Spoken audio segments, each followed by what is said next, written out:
Presentation of the Crooked River Radio Network. This program may contain adult content and is intended for mature audiences only. Radioactive is sponsored by CrookedRiverRadio.com. Crooked River Radio is an internet radio station that is live 24/7 playing top 40 hits from the 60s through the 80s. You can find us on Live 365, Simple Radio, Roku, Radio Garden, and even Alexa, as well as our website. Come on and join us on the Crooked River.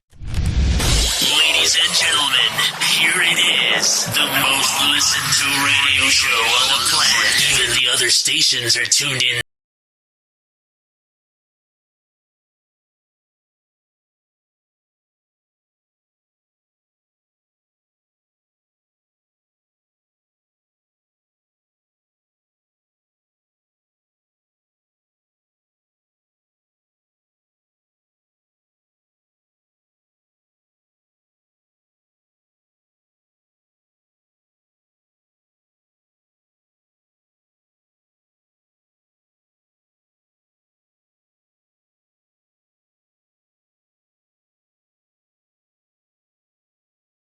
Hello? Are we here? Are we there? I think so. Are we anywhere? I see hello from Justine. I see Melanie waving. Can you guys hear us? And can you talk back? Hello? I can hear you if hopefully you can hear me if I'm not muted. Like I just tried to talk when I was muted again. We can hear you. Good. Does it still sound good? Oh yeah, you need to come up on it a little bit. Sounds good. Okay. We can hear you, Dad, but the starting soon is on. Yeah, I know. I haven't got there yet. Just be patient a minute. Oh. Rome wasn't built in a day. Maybe he just doesn't want to be seen, Justine. There, how about that? Now we're here. Just doesn't want to be seen. There you go. Yeah. Me? Look at that face. Joking. Look at that face. I sure have a face for radio. A face that only a mother could love. And she has a difficult time. Thank you very much for asking. Ba-ba-da-ba. Never guess where Melanie's at. Yeah, I know. That's what I was thinking. That's like, I was trying to decide if there was a sign in the back, but I guess it's not. It must be Where?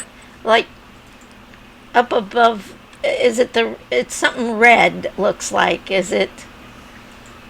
Oh, over there? Oh, like Yes. over top. I was looking for that. Yeah. Over top. What, Of the thing you're pointing to. Yeah, Melanie. yeah. Oh, it's a chef. Oh. Like, Okay. it's a ceramic chef plaque. Oh, okay. Okay. I was trying to My whole decide. kitchen's done in like chef motif. I was trying to decide if it was like, welcome home, Justine, or happy birthday, Yeah. something. Nah. Merry Christmas. I don't know. Happy Hanukkah. There, I see it now. Okay. There, I see us too. How about that? Excuse the fly paper that's hanging down from the ceiling, but Oh. gnats are horrible, and it catches them. Oh. That's all right. We have them here too. So. That time of year. Did you know want me kills to meet- ants? Wrong button. I meant to say. Yeah, okay. I'm waiting for our guest of honor to show up. We got Of course. we got quite a show coming for you people tonight. Woohoo! I've got a guest. Mr. Miracle is actually gonna be in a place we've talked about doing a show from for a couple of years now. He sent me some videos of it. I'm gonna see where the heck he's at. But he is actually going to be coming live from Uranus, Missouri.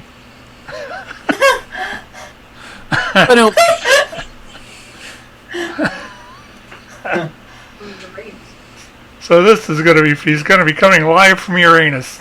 That's right. What other show can you actually listen to? That'll be live from Uranus. It'll come to you live from Uranus. Yeah, that says a lot. I guess so. Such boyish humor. Yeah. Yeah. As long as it gets you to laugh, who cares? I am a lot happier today.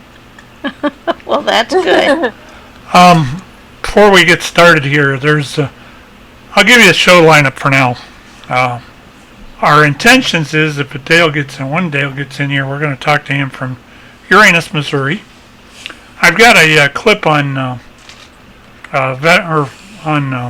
Labor Day. We're going to talk about the beginning of it a little bit. I want to take and catch up on a subject we opened last week that there's been some movement on, and that's this woman that had the issue with the insulin pump in Florida. And, remember we talked about the HOAs surrounding that last week. And if you listen to the World According to Elmer, you would have heard the rest of the story there. Well, there's been some movement by the ARRL to and some other stuff that is going to get a things that piss me off heading, because that's what they're doing is just not right. And then on top of that, there's a couple other things that have evolved here. We're going to talk about a little bit of football and this mysterious team that played at the Hall of Fame last weekend. By the way, is there a chance we could do this story kind of early in the show? That I'm going to have to cut out a little early because fireworks. I'm going down to see fireworks. No, you're not allowed to go. You signed on here. You're not allowed to go. I'm not allowed to go. I'm not allowed to go. Why is everybody else? Why can anybody else leave? Eric's gonna start throwing out to you his contract and. Yeah, I talked to my agent. My agent said it was okay. No. My people talk to your people. And, yeah. Mm-hmm. You are mean to me. You insult me and you don't appreciate anything that I do. You always push me around or push me away. Oh yeah? Well, if I treated you so bad, how come you came back? Because okay. All right, Eric. So, Patrick, I have a question to ask. What? Why does that? Why does he keep fitting in and out? Well, I was going to say, why does that Leonard Skinner thing still be showing up here? Well, that's because it's still in the queue. Oh, okay. And we're talking underneath it. You can see it. Okay, yeah. I just was wondering. That's all. That's just the name. Not that I mind Leonard Skinner and Freebird, but that's what I was playing when we come over to being live. Mm. Oh, brother. So, all right. Yeah. I suppose we could probably rip into that one now if you guys wanted to. Okay. Yeah, let's give it a few more minutes. I want to get our guest of honor in here first, which I'm probably going to have to text him about. Well, I can share, they talk about, there's a show out there, and I can't, what is it that, like, I Want to Be a Millionaire or something, where they have the lifeline that they call, and who wants to be a millionaire? Who wants to be a millionaire? Okay, well, I didn't have didn't have quite that situation last night, but yesterday evening, I drove Patrick's pickup truck for the very, very first time all by myself to get food, and I got to the parking lot and I was like, oh crap! Now how do I shut it off? Because it has been like years since I had a vehicle that was operated like that. And the last time I remembered was, I knew you pushed the brake pedal and pushed the button to start it. I couldn't remember if I had to push the brake pedal and then the button to shut it off. But I was thinking that if I did that, that would put it on auxiliary, and I knew I didn't want to do that. So I phoned a friend last night because I didn't want to phone Patrick, because I figured if I called him, he would have been like freaking out, like, oh gosh, what did you do? And you would have been saying, what did you do? Yeah, I probably would. I probably would have been doing that, along with a few tears along the way. And I would have said, wait a minute. Oh dear, here we go. How's everybody over here? Yeah, you'd have been saying that. Well, anyways, needless to say, I called Justine and frantically said to her, I know you can handle answering this question for me, and because I'm afraid to call your dad, because I'm afraid he's going to freak out if I call him. He'll think something happened. You probably would have. You'd have thought, oh my God, what did I would have laughed and told you to hit the damn button. What did you do to my truck? He would have freaked out. You know it too. Yep, that's why I called Justine, and she said, all you got. I'm sure she was like, I know she was chuckling as she was talking to me, but I'm sure when she got off the phone, she and Dale probably had a really good laugh about it too. Big... I'm sure, and I don't really Dale about it. You didn't even tell Dale. Oh, well. And I don't care. Like I told your dad, I said I didn't swear you to secrecy on it anyway. So it was just too funny, because I thought, oh my God, how do I shut it off? And I did learn something else too. Me and trying to park that big fricking truck too is something else. So I figured I was going to pull it into I had two spots because I was just like, I thought I didn't know how far up I could pull, but I knew I wanted to be able to pull out. I'll teach you a trick, Flora. Yeah? You pull through, the double spot or whatever. Yeah. And then put it in reverse for a second to see where you are. With the backup cam. I was just like, oh my God. So, yeah. I do that all the time. Oh, well, but yeah, so thank God I had phoned a friend last night, that's for sure. I was thinking, oh my God, if she doesn't answer the phone, what am I going to do? I was just like, oh no. Oh, well, we got her. We got her there, got the food, and got back home, so we was good. Excuse me. Oh, that's cool. I'm looking to make sure we're live everywhere, which looks like we are. We are. I do want to mention the fact that as of this evening and this evening's broadcast, this is our first Spreaker live broadcast. We decided to take and hook us up with going live on Spreaker, which I found out was fairly easy. My radio broadcast software will actually put us on live. All I got to do is enter some information about the show, and off we go. So we're actually live on Spreaker even at this moment as we speak. That being said, yeah, right. I'm going to probably continue to do that way, unless I'm not happy with the quality of the broadcast, which is kind of particular with me, especially with Spreaker like that. But anybody that's listening over there, welcome, and thanks for tuning in with us tonight. We are live here from 7 to 9 every Sunday night, and almost every Sunday night, unless there's a Browns game on or something like that we're going to watch. But other than that, we're live, and we're always happy to have you come on in. We do have our phone lines working today also. Phone number is 740-200-1407. That is 740-200-1407. And you can call anytime you like, because the phone lines are open right as we speak. I would like to take a second to No, can't have one. Oh. Who cares? I'll take it anyway. I'll just steal it from you. But no.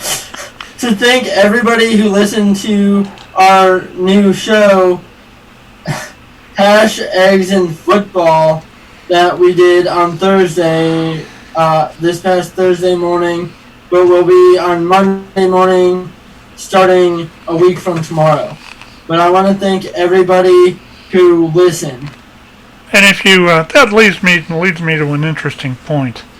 If you listen to our radio station, which I know a lot of you do, if you'd like to hear podcasts in the mornings, or if you'd be, if you would actually tune in to listen to them, please drop me a line at office@crookedriverradio.com.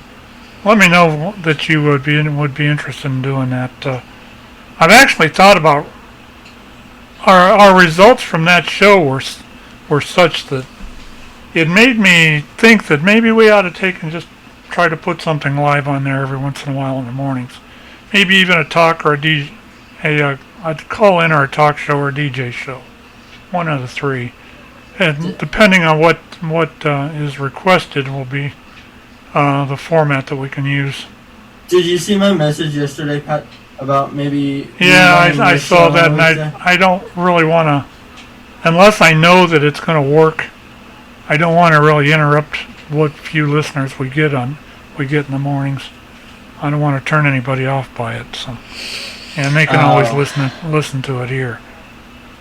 I wouldn't mind if I thought it would work. We'd run it at times during the week, but when the reruns like that don't seem to work real well for us. Oh, because the reason I suggested it was I was thinking.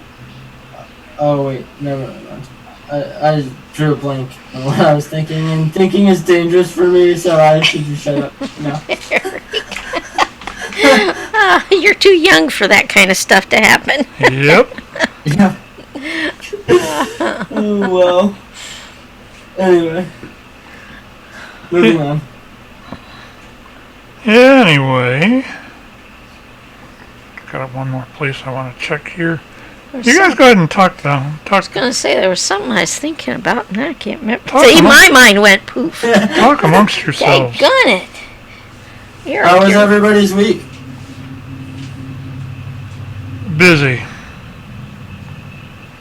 In a word, busy. We had quite a bit going on here at the station. Of course, you and I started that show. In the early part of the week, we had some other stuff going on. I had a job interview. I had a Tuesday show actually aired at 1:00 in the afternoon, and we took and did a rebroadcast of it at 7:00 that actually turned out pretty well. I'd almost like to do that again. Maybe if we decide we're going to rebroadcast the show, maybe we could rebroadcast it on the social media platforms too. I'd have to be here to do it, but it would be a possibility. Because I feel like like you had said when you and I were talking the other night,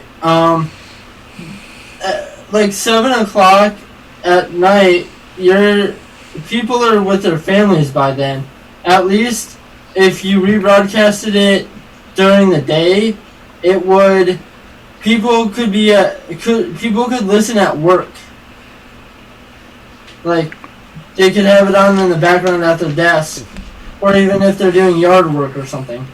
Like, because by 7:00, people just want to wind down and spend the rest of the night with their families. Yeah, that's another consideration that we have. I got it taken. Miracle just asked if we were having technical difficulties. Okay. So he must not have the link, which he's going to get here in a second. That could be.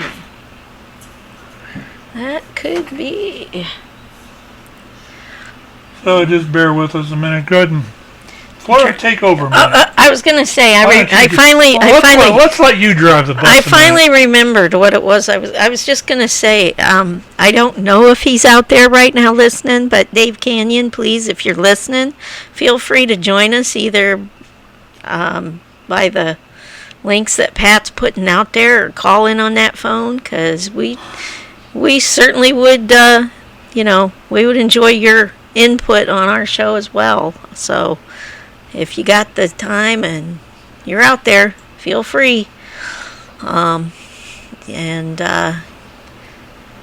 It's been, I had a job interview the other day, and I've got a second one coming up this week with that same place. It's a place over in Richfield. The lady told me probably it'll start out as work from home, and then it probably could move to one of those hybrid situations of 2 days at home and 3 days at the office. So I'm kind of crossing my fingers, because it just would be a big feather in my cap if I could get that. That's for sure. So because then I could move forward with a few other things that need to be done. That I've been kind of holding off on. So. And for any of you guys on this stream, if you're interested, I'll be live streaming the fireworks too. So if anybody wants to. Oh, you're gonna give us competition while you're sneaking off early. Well, nah, because the fireworks don't start till 9. Last time I checked, the show was off the air at 9. So That's good, Eric. There you go. There you go. You tell him. Don't you let him buffalo you.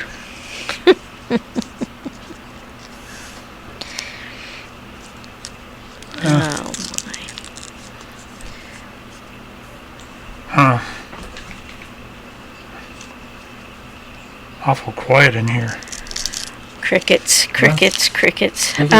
Justine, you could talk a little bit about your Justine or Melanie, your week there. I have had a busy week. I had my first midterm that I just completed. Wow. And found out that I'm getting A's in both my classes. So I think I'm doing pretty good. It's just been really hectic trying to learn all the terms. Wow. Well, that sounds good. Sounds like it's going good anyhow.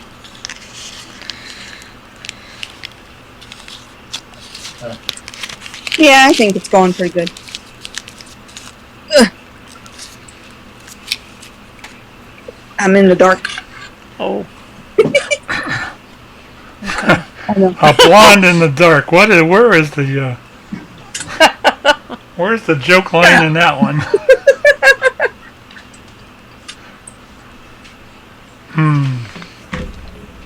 Very interesting.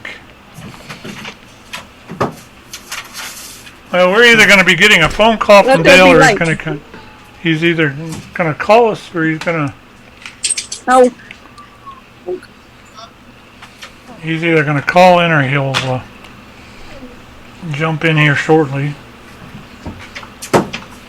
I don't know which one it's going to be. I gave him the phone numbers because he's still walking around and in the middle of Uranus. Buying souvenirs yet? Buying souvenirs and buying fudge.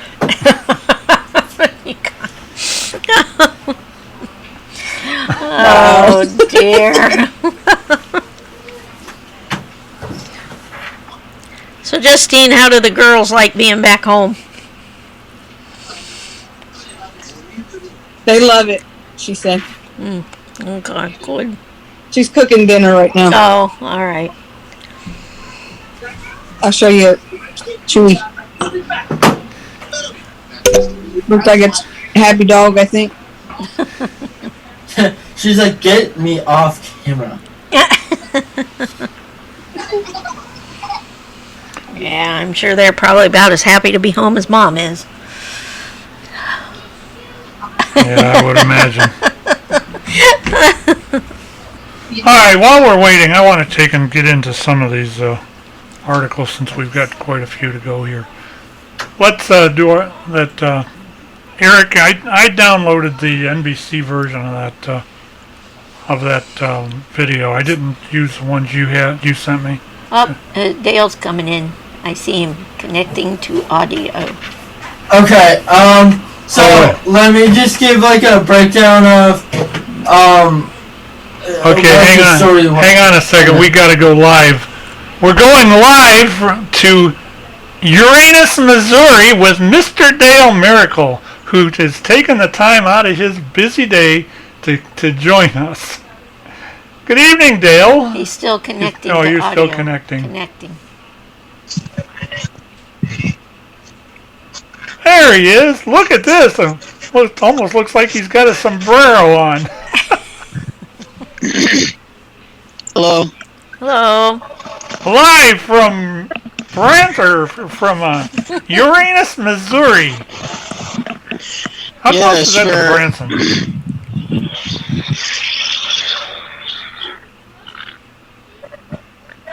There's our live pictures from Brent or from.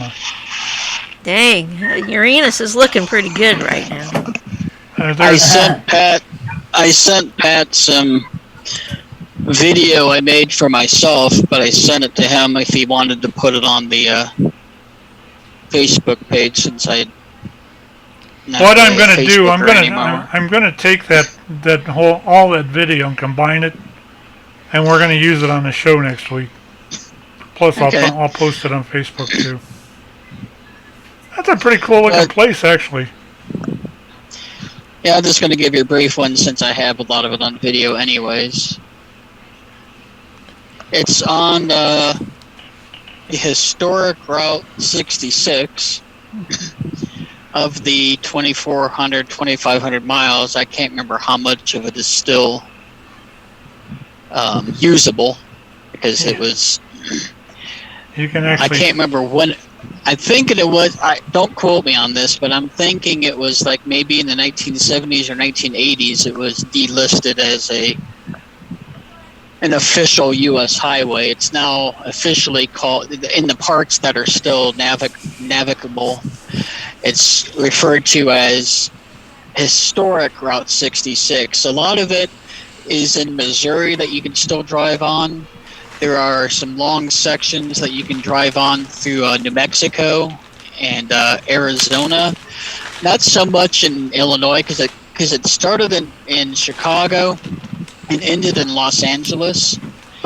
A lot of the route in Illinois is current day I-55, and then 66 follows I-44 for a good part of it, and then once you get into Oklahoma and New Mexico and Arizona, it sort of follows what current day Interstate 40. That's really cool. But yeah, that's let me rotate my phone again here and put it back on me. I didn't even know you could switch camera positions in the phone. That's what was taking so long for me to join in, because I was like, there's got to be a way of using my forward-facing camera. Well, it worked. But yeah, I walked about, it was like 14 minutes to walk over here. Oh, so your truck is still over at the... Yeah, they claim that they have truck and like RV parking, but I looked at it on the satellite view and it looked okay, but after driving as long as I have this policy of looking before you leap. Yeah. Because I learned through a baptismal fire by not doing that, and I don't want to do that anymore. But I'm walking over. Let me switch the camera over again. I think maybe, I don't know when I didn't ask me in there. I forgot. because they were busy, so I didn't want to bother them with unnecessary chatter. But across the street here, I guess I can rotate my phone again. There's like a big gravel. I have to wait for these vehicles to come down.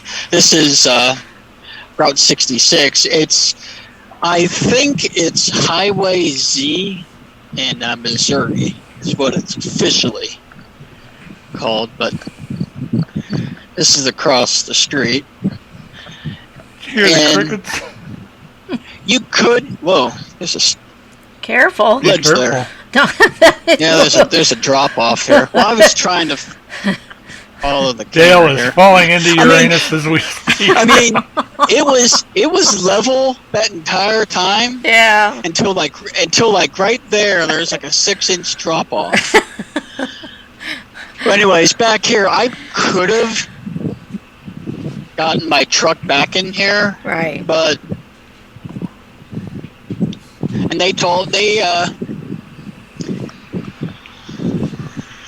because I called them and I could have, and they had a problem, like, here's a camper, because this is just one of the things I was concerned about, is, yeah, it's a fairly big lot until you get a lot of big vehicles in there. Right. And if you can get in, you may not be able to get out. So let me... Now, anybody that's just tuning in here, Dale is live from Uranus, Missouri. So he's live from Uranus. Yeah, that would have been pretty. He's already been there. He's bought some fudge because there ain't no tasting fudge like Uranus. Yes, and their dentist has the best cavity searches ever. God. Dale. Did you think of that all day, did you? No, there's a sign in there that said that. Oh. I think some of the videos, I think I sent all the ones to Pat. I didn't do too much of the inside because I don't like filming inside buildings with a bunch of people. Right. Oh my goodness. But yeah, they have a banjo. They have a Oh, what the heck that was? Sorry, my bad. Oh. But they have a bluegrass. They had a sign that said a bluegrass band, and I think I took a picture of it. I can't remember, but it had something to do about. I know what it was. The bluegrass band was called Pickin' Uranus. Jesus. Or Pickin' and Grinnin' Uranus. Oh dear. That was, I had tuned into the speaker feed to see what it sounded like, and I didn't realize my phone was that loud. Well, how did it sound? Well, if you don't mind, while I'm on here, I'm going to start. There's a commercial right at the beginning. What's that? What's that, Dale, hon? Yeah, if you don't mind, I'm going to start walking back to the truck because I've been here already for almost 2 hours, so I'm tired. So there's only so much. There's only so much you can do in Uranus, huh? There's only so much you can take about Uranus. I mean, there's some other activities I could be doing, like the axe throwing and other, and there's a museum, but then you can go through. I'm just too tired. But right over in the video, I'm not going to show you. You'll have to watch the video that I sent Pat. They have a museum, and it's sort of like on the order of like a Ripley's Believe It or Not type of thing, okay. I think. Folks, it just doesn't get any lower than this. Huh? I said, folks, it doesn't get any lower than this. We're broadcasting from Uranus, Missouri. Yeah. Well, it does get a little lower if you go to the feet, but that's beside the point. No. But think about this. but I'm not sure. Let me put my bag down over here and see if they got any funny logo on the box for the fudge. I was going to say he's fulfilled his contract duties. He's done his Well, how many more peanut butter and vanilla Cokes are we going to have to get now? I've been wanting to stop by here, but it's more of not having enough time or not having enough energy after driving. Yeah. Well, this is just what the box. Let me flip this around again.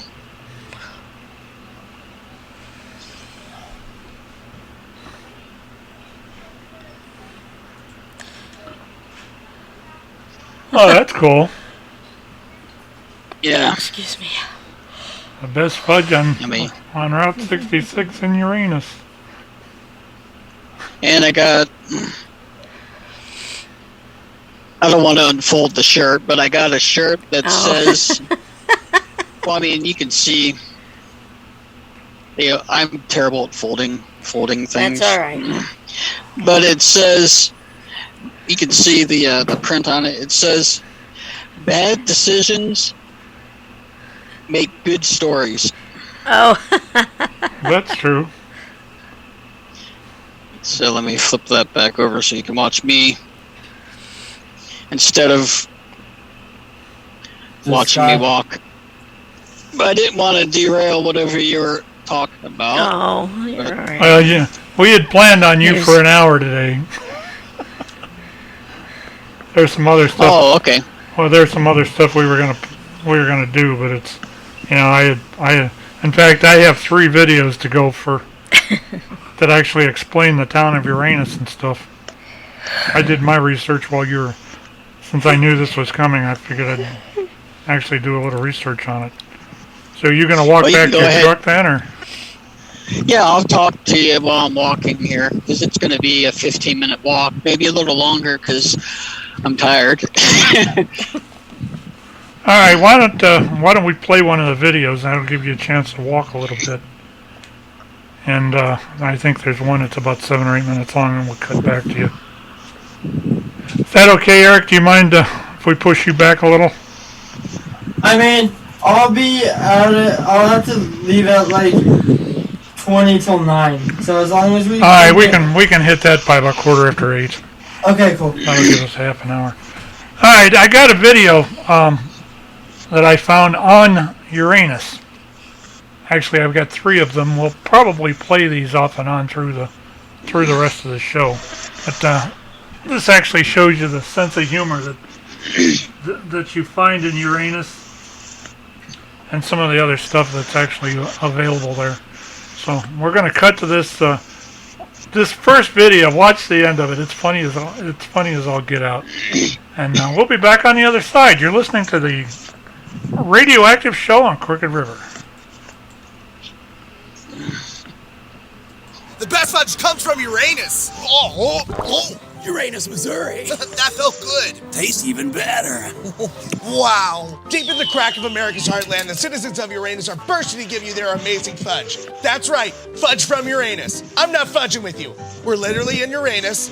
That's the mayor of Uranus, and you can get your fudge out the back door at UranusGeneralStore.com. And we're not fudging with you. I'm as serious as a fudging horse kick to the side of your fudging head. I am as serious as forgetting your fudging anniversary. I'm serious as skid marks on your fudging undies. I'm serious as fudging a pregnancy test. I'm serious as fudging the presidential election. I'm serious as fudging the bar exam.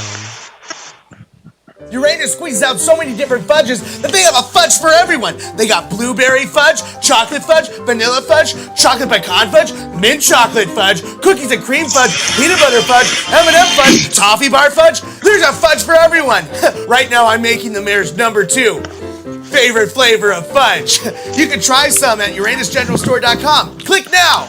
That is some yummy fudge from Uranus. The best fudge does come from Uranus, Mr. Mayor. That's my dad. Go to UranusGeneralStore.com and order the best fudge and fudge this side of the Mississippi. And the other fudge inside, too. We can't contain it anymore. Uranus is about to explode across your screen and your front door. Ooh, fudge! Quit prairie dogging and order the best fudging fudge ever! Hey, Mr. Prairie Dog. So if digging for fudge in Uranus isn't your thing, bring your fingers over here. Uranus offers a lot more than fudge. They got fudging magnets. They got fudging hats and the hottest fudging calendars of Uranus you've ever fudging seen. Ooh, that's cool. But if you ask me what the best part about Uranus is, other than the fudge in Uranus, it's the fudging shirts. Fudge not, lest ye be fudged first. Fudge, fudge, fudge, fudge, fudge, fudge. Want to see more of Uranus? Come see the amazing attractions like the Moonicorn Creamery and Funnel Cakery, Fudge It Great, Escape Uranus Escape Rooms, Fudgerific, Uranus Sideshow Museum, Hot Fudge, Uranus Chicken Bones Party Bar and Grill, Fudge, yeah! So quit fudging around. How many more times do I need to say fudge to get you to order some fudge and fudge? Seriously, Uranus can't hold this fudge forever, so you might as well order some fudge today, for fudge's sakes. Go to UranusGeneralStore.com and order your fudge today. Or come down here and drop some deuces yourself. Peace! Welcome to Uranus! Let's make Uranus great again. Fudge, yeah! Fudge, fudge, fudge, fudge, fudge! Fudge!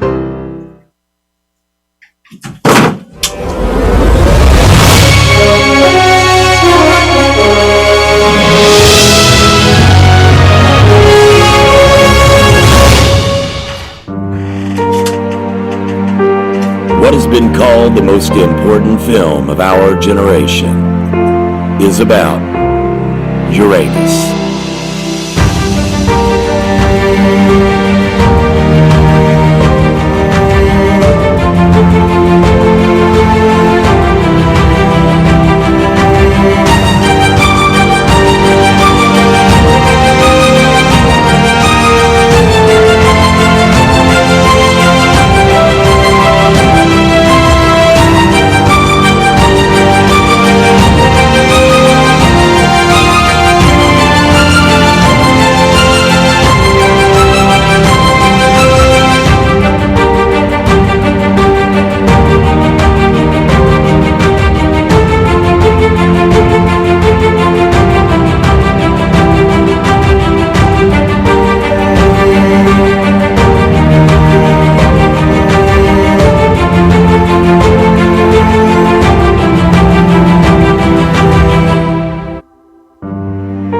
With 8 businesses already open, people are asking, how much more can they cram into Uranus? Hi, I'm Mayor Louis King, and Uranus is about to explode.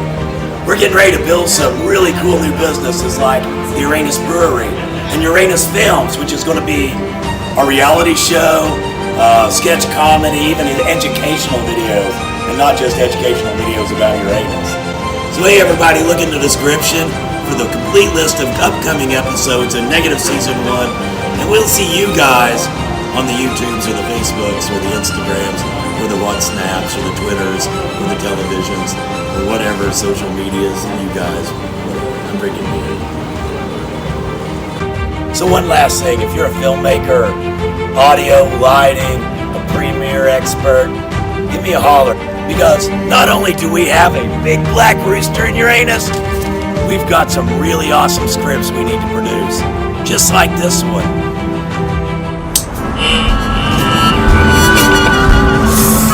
Are we there yet? Mom, Timmy's pulling my hair. Timmy, stop it. Are we there yet? I gotta use the bathroom. Me too. Well, kids, I told you to go potty back at the house. Oh, look, honey, we can pull over in a couple miles and let them pee in Uranus. Yeah, Dad. I want to pee in Uranus. I want to pee in Uranus too, Dad. Look, honey, the billboard says Uranus is only a couple miles away. Look, it says the best fudge comes from Uranus. That sounds delicious. I sure hope they pack my fudge better than your dad does.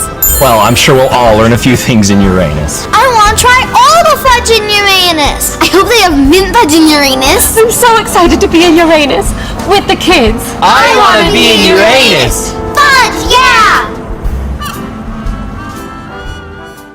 For more information about how to join the insanity in Uranus, check out the description. And don't forget to subscribe. We've got more episodes and other crazy stuff coming soon.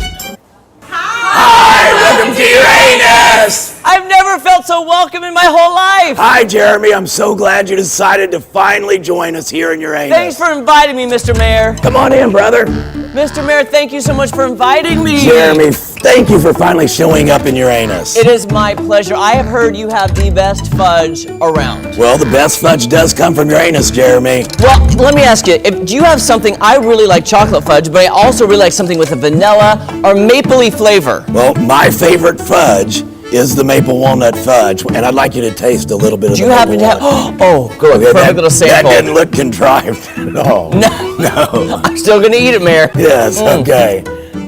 Oh, wow. That is the perfect flavor. Right. Mapley, nutty, best fudge I've had. Right, but let me tell you something else. A lot of people want to try the Mayor's number 2. Okay, what is that? Well, it's a chocolate walnut with, can you give me, not contrived or prepared at all. Your staff and employees are so prepared. They're mind readers. They're mind readers. On it. And it's got a little piece of candy corn on it too. So it's a chocolatey walnut. Oh. There's no, look, I spend all night just making this Mayor's number 2, and it poops me out. I can see you're exhausted, Mayor. Hey, let's go look at some other stuff. All right, let's go. Come on. Brother. We have like a ton of bulk candies, and over here we have 83 different kinds of taffy, saltwater taffy. But my favorite here is the bit of honey. You can't go wrong with a bit of honey. It's classic. It is classic, and not only that, we've got souvenirs, but my favorite is we've got balls in Uranus, and I can't juggle worth a crap. Come on. I want to show you some. You stay over there. I'm showing you something else. And Jeremy, we have all these awesome Uranus t-shirts like I Love Uranus. You've got a huge selection of shirts here. My favorite is Uranus Fudge Packer Union shirt. You can be a fudge packer right here in Uranus. I love it. There's so much to choose from. Oh, there's even more. There's more? Let's walk this way. I can't think of a more fun place to spend the summer with your family than Uranus, Missouri, and I'm here with the mayor. Mr. Mayor, how did you even come up with this? Well, so I've always loved Route 66, right? And Route 66 is like this kitschy, fun stuff. Several years ago, I was thinking of, let's build a kitschy Route 66 stop. What shall we call it? Well, we have Fort Leonard Wood, but a lot of the soldiers back in the past called it Fort Lost in the Woods. We have Devil's Elbow, and I thought it has to be something like that. What would you think? And we just thought nothing says it better than Uranus. And so you actually made a town, and you're the mayor of the town. I'm the mayor of the town. I have won every vote by 100%. Are you the only voter? We're not talking about that. I'd vote for you, Mayor, if I lived here. Awesome, perfect. You're a citizen. Thank you. And you do have, you came up with the town name, and it started with the Fudge Factory. That is correct. And not just kitschy, but it's really good fudge. Right, so we've become famous for our fudge. The best fudge does come from Uranus. And it's not just a slogan, you can look at all of our reviews, but there's a lot more to do in Uranus than just eat fudge. This is like a huge area of fun. Right. There's eating and escape rooms and ice cream. Tell me all about it. We're sitting in one of the escape rooms called the Tomb of Doom. We sit here because my normal throne is broken, so I thought I would have to make do, right? So we've got several escape rooms here, Escape Uranus. We have the Moonicorn Creamery and Funnel Cakery, so you can get ice cream and funnel cakes. We have an outdoor store. We have an indoor gun range with that. We're a big archery deal. We're at Missouri's archery headquarters. So you can actually purchase? You can purchase a bow. We'll train you how to shoot that bow. We'll set it all up for you. We have knives, like Benchmade case. One of my new favorite things we just opened is the Uranus Sideshow Museum. We have things like the world's largest two-headed bull shark that's ever been caught. And we've got it preserved, obviously. But we have 2 living two-headed turtles. Two-headed turtles. Real two-headed living turtles. I thought that was an urban legend. Nope, they're back here in the Sideshow Museum. We have two-headed goats, real ones. I mean, but they're pickled. Oh. Right? But these are all real things. And then we have a lot of just famous old sideshow Fiji mermaids and shrunken heads and just, I don't know, almost 200 things inside of our exhibit. So really, it's a really fun day for the entire family. Right, it's a destination. But also, even if, let's say, you satisfied your sweet tooth, you've also got some wings. I've heard your wings are unbelievable. Yeah. Up at Chicken Bones, we have these big fat wings. 18 of our 20 sauces are handmade. Do they make it right here? Right here. So wow. Yeah. And back to the fudge for a second. Do you make the fudge on site? We make all of the fudge right here. No joke. I started off. I made all the fudge. You did? No, you didn't. So you know how to make fudge. Yeah, I'm a certified chocolatier. Oddly wow. enough. Did you come up with the combinations of the flavors? Yes and no, but we have a lot of people who will suggest things to us. Obviously. The mayor's number 2. I came up with that. I bet you did. If somebody has never been here or never heard of Uranus, Missouri, what is the one thing you want them to take away from it? If they come here, what would you want them to know? This is true. First of all, everybody that walks away here had a good time. And so what I really want people to do is just have that memory of somewhere they went and they just had a blast no matter where they were at up and down on the property. And your staff, by the way, is some of the friendliest people I've ever met in my life. Yeah, trust me when I say I couldn't do this by myself. I'm kind of a nincompoop like they are. So if somebody wants to come here, what's the best way to reach you, get in touch? Where are you located? Go to our website at uranusmissouri.com, spell out Missouri. So for those of you who can't, you just Google will do it. Yes, it will. Or you can call us even, it's on the website. So 573-336-8822. I'm telling you, not just for the summer, but any time is a great time to come to Uranus, Missouri. And Mr. Mayor, I just gotta say, I gotta give you a hand. Ah! Oh, you really pulled it off, Mayor. I love this place.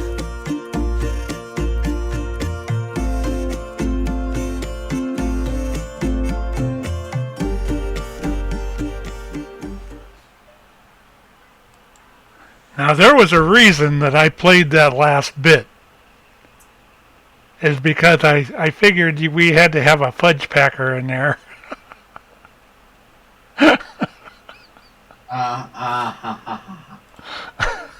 And he was a fudge packer, wasn't he? Okay, I better behave myself.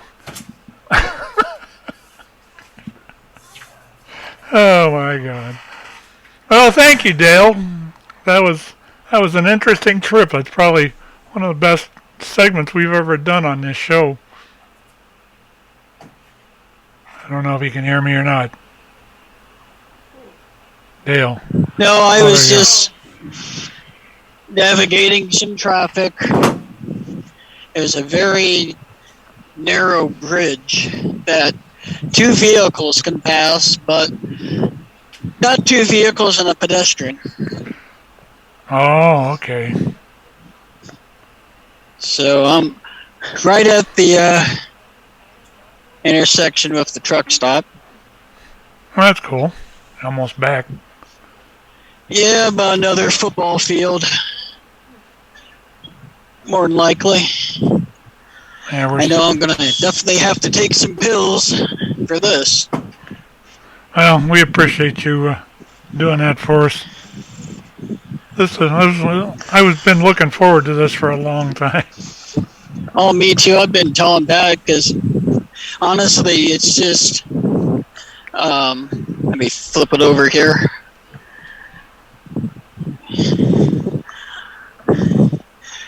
Because I was telling Pat, I said we passed through here quite a bit, and I've parked here many times as a road ranger, and many instances I had the time, but I didn't have the energy because it's a brisk 14-minute walk and probably 20 minutes after you walk it one time. And my back and my left leg is killing me. It's not real smooth on the side of the road coming up there. Well, that was fun. Oh yeah, I don't regret going over there. It's just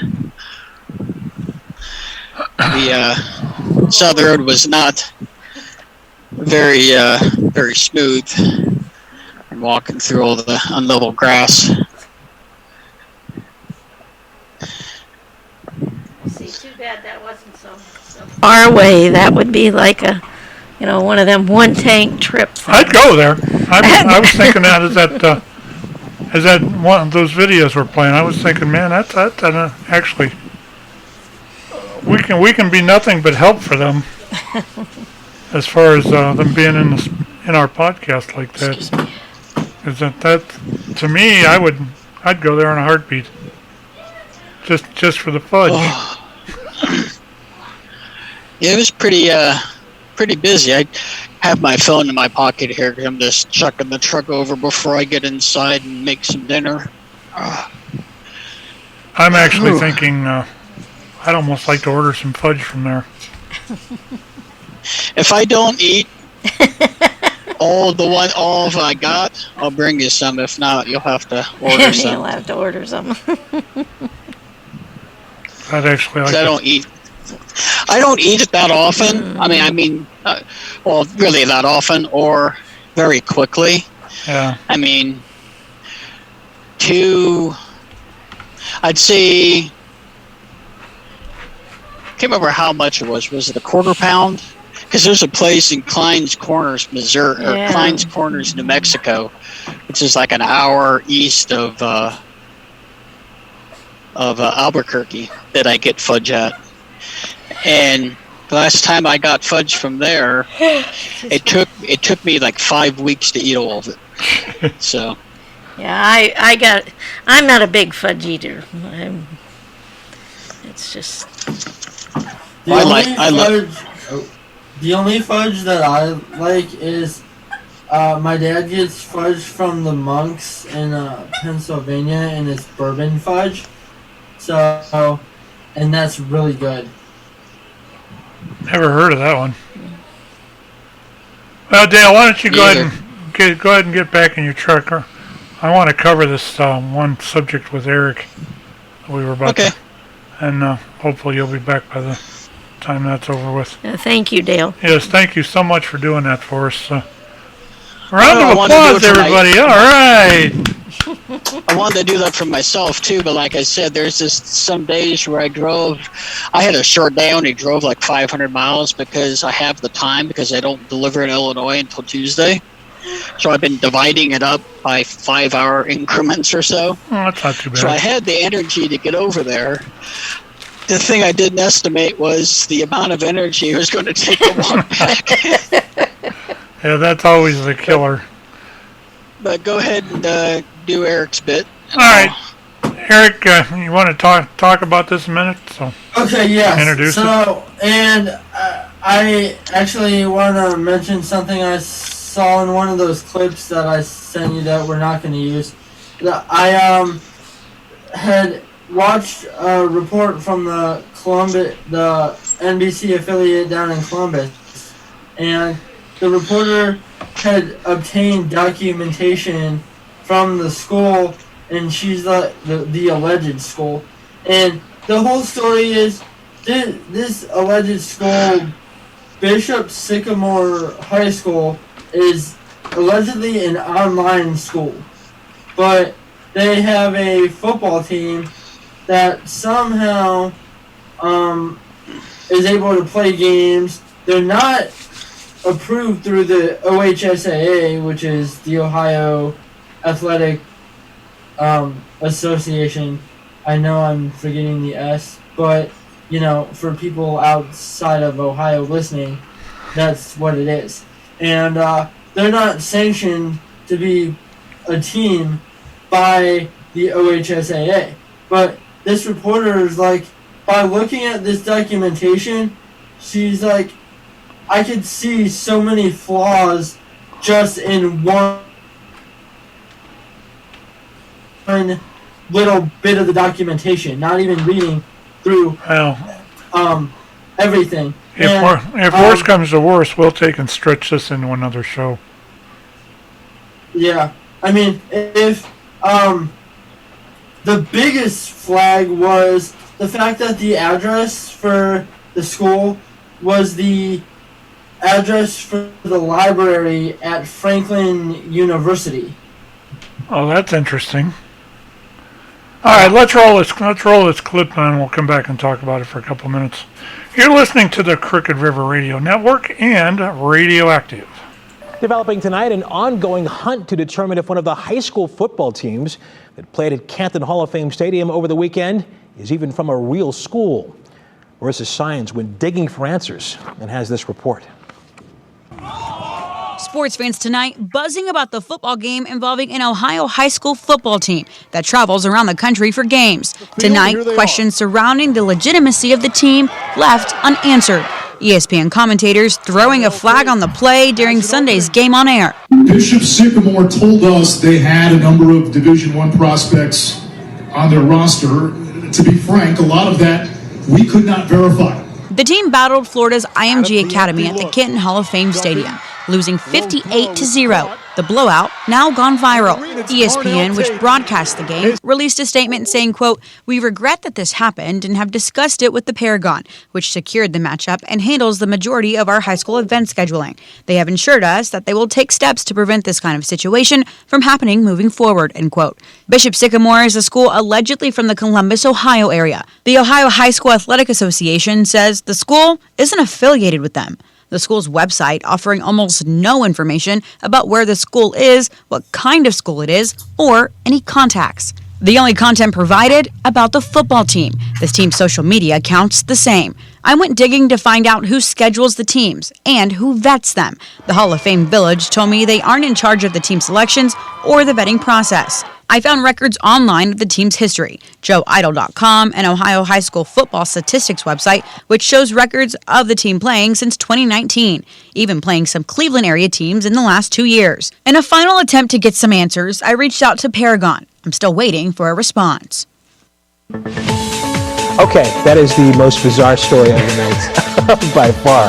How did they get fooled by that, if in fact they did get fooled, and call it out over the game? That's when they discovered it. I want part 2 after this. Well, Wiss is going to be on that tomorrow. I know she will be, for sure. Fascinating. Interesting. I mean, any of us could have played for that team, but nah. Well, not me. Maybe you, Matt. Not any of us. You're a football player, guy. Never in my life, but I'm sure you'd be great as well, Russ Mitchell. Whatever. You know,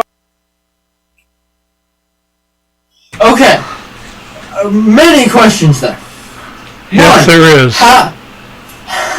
How does the Hall of Fame not pay attention or know who's coming in and playing in their facility?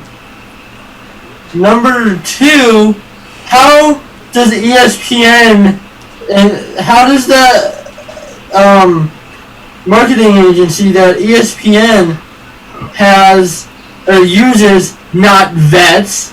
And the announcers, as they said in the story, the announcers called them out, saying these guys don't look like Division I college possible players. And I watched some highlights from the game. They didn't even look like they could play. They got blown out 58-0. They said. Yeah. And this isn't the first time. I think I had saw in every game where they played a big time team, they've gotten blown out. You know. Got murdered. Yeah. I would even go as far as annihilated. But yeah. How does somebody screw that up? And how are they allowed to play teams from the OHSAA when they're not part of the OHSAA or any official league? Or I know that was a Florida team, but how would the whatever agency or the Florida Athletic Agency not be like, why aren't you affiliated with OHSAA, which is Ohio Athletic Association, High School Athletic Association? Like, how would they not question that? How would they not know that? It comes down to somebody's not doing their damn job. Why are how do you schedule something? Flags marked, or why are there so many flags missed in this? Because they said they said they were a real team and they took them for their word. I just hope you don't see much more of stuff like this. This was a farce. And that team, there is no way that team should have, let alone any other football stadium, let alone the Hall of Fame in Canton. You know, the fact is they were at the Hall. It wasn't just any football stadium. It was a Hall of Fame, man. You shouldn't be putting but the best in there. The best is the only thing that should play in there. That's a beautiful stadium. Part 2 to that video? That's a beautiful stadium down there. Was there a part 2 to that video? Because I thought they said that there was going to be a part 2 to the Well, story. there probably will be. I didn't really look. I just saw that this was there or that was there, and I decided to use it because it did a pretty good job explaining. Yeah. We will take it. I'm going to do some research on this, and probably in the next weeks or so we'll have an update on this. Yeah, because this is just so suspicious, and so many flags missed because people were being lazy, I think. Like, they're not even in a school. Yeah. How did people not look into the address and figure out that that's the Franklin University Library? Oh, and by the way, there was more lies in that documentation from, I'll just quote the citation here, from Channel 4 NBC in Columbus. They had, I guess, had contract talks with the library to host some classes there, and the library said no, not happening, and they reached out to the library. That's why they pay them back. And they said they told the news channel that there was no contract ever signed, and then there were affiliations with 2 different non-profit organizations, one in Arizona and I forget one in another state, and they reached out to both organizations, and both organizations were like, we have no contract or affiliation with this team at all, so they have no right to be using us.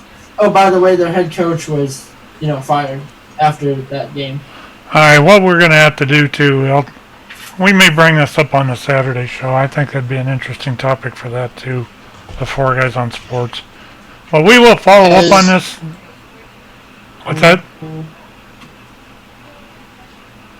Somebody say something? Dale, was that you? Huh? Did you say something? No, I unmuted myself. I was just waiting for you to finish. Okay. All right. Next on the agenda, what do you have, Dale? Well, for the non-sports people listening, could you or Erik explain what some of those abbreviations and associations mean? Briefly? Oh, yeah. Okay. So, the OHSAA is the Ohio High School Athletic Association. So, they're what sanction and run the... They're the one, the OHSAA is actually sanctions the games to happen. And that's where I think the biggest part of this fell apart. Somebody didn't go to them and say, hey, we got 2 teams that want to play. Well, are they sanctioned or not? Well, the one team isn't even is from out of state, so they really... Well, that still should have been a sanctioned game. But the one from allegedly from the Columbus area, yeah, they dropped the ball on that. There should have been more questions asked, but they were scheduled to play both St. Ed's and St. Ignatius both this year, and they played both of them in the past couple of years, and St. Ignatius took them off the schedule, and St. Ed's left them on the schedule for this year. All right, let's move on from here because we do have quite a bit to cover yet tonight. Okay. You awake over there, Flora? Huh? Hey, what? Alexa, stop. is over there talking to us. Oh. Told you I needed to get me some Mountain Dew. I knew it. I think the next thing I want to cover, let's wrap up. I'm going to hop off before it gets too dark so I can walk down. Okay, Eric. Thanks for coming in with us. Be safe. Be safe out there. I will. Have a good week. And 9 o'clock. Not before. Yeah, they'll be lucky to start the fireworks before 9, so. All right. Have fun down there. Thank you. Bye. Ladies and gentlemen, Erik Nannarone has left the building. The next thing I know we got 3 hams here now. 4 hams, actually. Besides myself. And 3. You were right to begin with. Oh yeah, 3. Okay. 4. People that know something. It's 4. There's 4. I have a license, but I don't know that I know anything. PTT, that's what I know. In our last Push to talk. In our last episode, we covered the HOA, which is the homeowners associations, and their laws and how crooked they were, or they appear to be.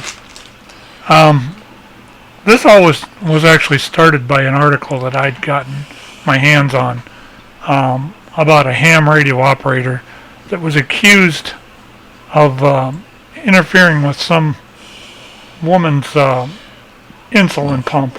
Excuse me. We've had, if you listen to our World According to Elmer show the other night, you would have heard quite a bit about this and what we came up with. There has been a few developments on this thing. I'm going to play the original. I'm going to play an article that was on this thing that's called Amateur Radio Newsline. The article is about 2.5, 3 minutes long. This was the lead article on there the other night, and it pretty much explains what actually happened. And then I got the American Amateur Radio Relay League's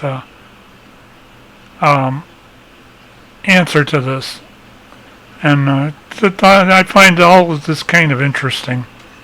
The response from the ARRL I'll read after you hear this.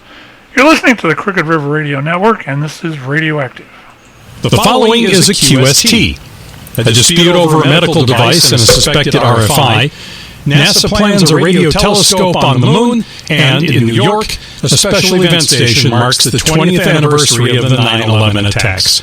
All this and more as Amateur Radio Newsline Report number 2287 comes your way right now. From around the world, this is Newsline, Amateur Radio's independent, on-the-air news and bulletin service. And now reporting from Valparaiso, Indiana, here's Paul Brown, WD9GCO. Our top story this week involves suspected RF interference that appears to be affecting a medical device. But does this point to ham radio? Ralph Squillace, KK6ITB, explores that question. A ham radio operator in Florida is off the air following a challenge by a neighbor in his retirement community that his amateur radio station is causing life-threatening interference to the wireless communications in her insulin pump. According to a report by WFTV Channel 9 Orlando, an independent consultant hired by the residential community known as On Top of the World near Ocala, Florida, believes that RF from the ham station, quote, could have produced, end quote, interference with the pump's delivery of measured insulin doses. WFTV reported that the woman, Michelle Smith, is a type 1 diabetic who claims that David Burge, WB9UYK, had put her health at risk by operating his station. David is now off the air in compliance with the community board's order to him. It remains unclear, however, whether the consultant's findings definitively proved that RFI was a factor. In 2019, the U.S. Food and Drug Administration issued an alert that some models of insulin pumps with unencrypted wireless connectivity had cybersecurity flaws that left them vulnerable to hacking that could modify the settings. Erik Kester, KA0YWN, an electrical design engineer in Minnesota who is not involved with the Florida dispute, told Newsline in an email that he has been familiar with RF emissions testing and RF immunity testing since 1995. He said that the more subtle kind of changes Michelle Smith reported seeing in her insulin pump are inconsistent with the larger scale reactions he has seen documented in devices compromised by RF interference. Meanwhile, the WFTV report noted that the Florida Community's Board of Directors has already modified its regulations on antennas in a way that would permit operations by licensed radio amateurs living there. For Amateur Radio Newsline, I'm Ralph Swilacci, KK6ITB. Now, if that isn't enough, this is what the ARRL had to say about this, and I'm going to put a heading on this because this is about what this does for me.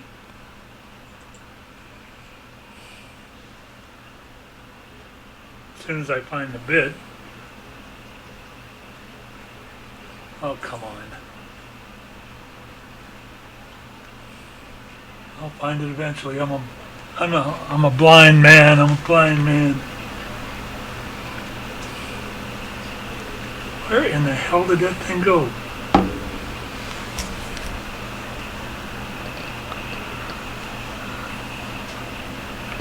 Well, anyway.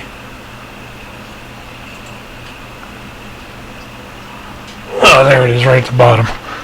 I'm going to put this header on this because this is about what this does for me, especially the last sentence of this. These are things that really piss me off. I'm as mad as hell, and I'm not going to take this anymore.